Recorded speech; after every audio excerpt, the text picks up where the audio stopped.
क्या दिल्ली के सीएम 10 साल जेल में रहेंगे? कि केजरीवाल को जबरदस्ती जेल में रखा गया? क्या अब अकेले रह जाएंगे अरविंद केजरीवाल? सुनीता केजरीवाल का छलका दर्द।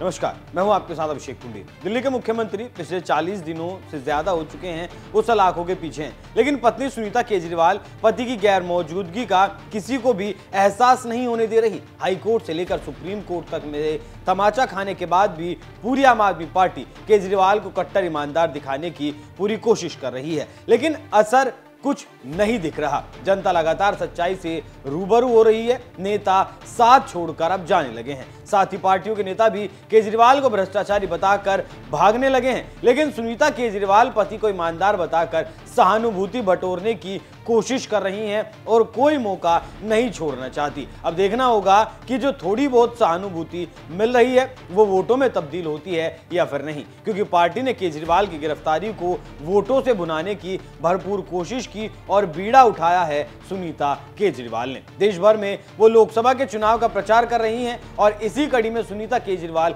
गुजरात पहुंची थी। गुजरात जाकर लोगों से भावुक अपील की और कह दिया क्या केजरीवाल को 10 साल ये लोग जेल में रखेंगे। दिल्ली के मुख्यमंत्री मेरे पति अरविंद केजरीवाल जी को इन्होंने पिछले 40 दिनों से जेल में जबरदस्ती डाला हुआ है। चेतन भाई और उनकी पत्नी को भी ऐसे ही जबरदस्ती जेल में डाल दिया था। किसी भी कोर्ट ने उन्हें दोषी नहीं कहा, फिर भी जेल में डाल रखा है। कभी अभी कह रहे हैं कि जांच चल रही है। अगर जांच 10 साल चलेगी तो क्या 10 साल जेल में रखेंगे ये लोग?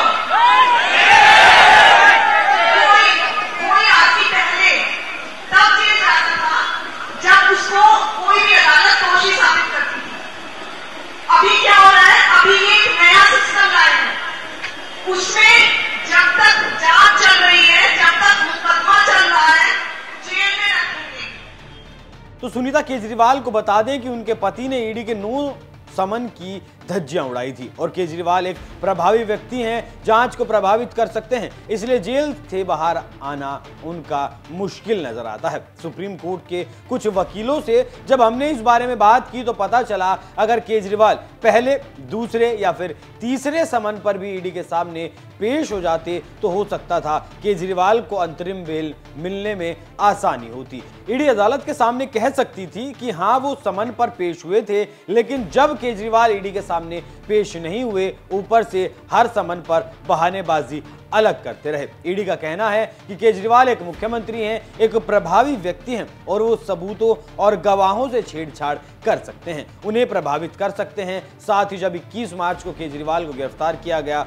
और उसके बाद जब कोर्ट में ईडी और केजरीवाल के वकीलों की बहस हुई, ईडी ने कोर्ट को बताया कि असली किंग पिन अरविंद केजरीवाल ही हैं। साउथ लॉबी से जो पैसा आया, सारा पैसा हवाला के जरिए आया और फिर हवाला के जरिए ही गोवा के चुनाव में पहुंचाया गया, खर्च किया गया। ईडी ने अपने दस्तावेजों में 45 करोड़ रुपए गोवा चुनाव में खर्च करने की बात कही। साउथ लॉबी के साथ जो मीटिंग हुई, जिस होटल में हुई, सब फुटेज ईडी के पास हैं। जिन लोगों ने हवाला के जरिए पैसा पहुंचाया, उन सब के सबूत, उन सब के बयान भी ईडी के पास हैं और वो कोर्ट के सामने भी रखे जा चुके हैं। हाईकोर्ट ने अपनी टिप्पणी में कहा था कि प्रथम दृष्टया सबूतों को देखने से पता चलता है कि केजरीवाल इस मामले में सीधे तौर पर लिप्त है, लेकिन अरविंद केजरीवाल अपने हितों के लिए, अपने शीश महल को बचाने के लिए, सत्ता का सुख भोगने के लिए कुर्सी से चिपके हुए हैं और उनके तमाम बड़े नेता केजरीवाल को कट्टर ईमानदार बताने की हर कोशिश कर रहे हैं। साथ ही आपको ये भी बता दें कि केजरीवाल की जो अगली सुनवाई 7 मई को होनी है, उसमें सुप्रीम कोर्ट केजरीवाल की